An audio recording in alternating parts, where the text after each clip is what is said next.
All right, I got a quick tech tip for everybody. If you're ever putting these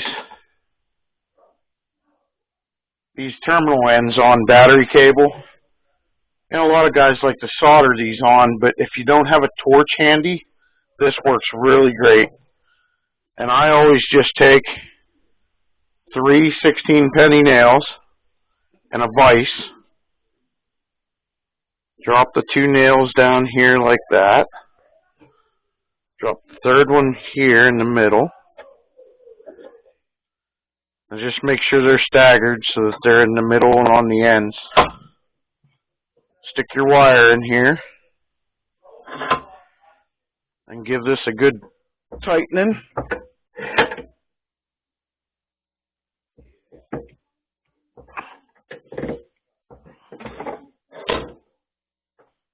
I have used this method a ton in the past, and it works great.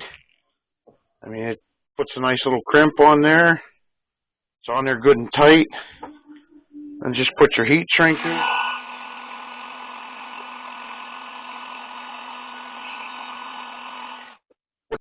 Works great. If you don't have a way to solder and you have a vise and a couple nails, that's all you need. That'll get her done. Thanks for watching. Don't forget to like and subscribe.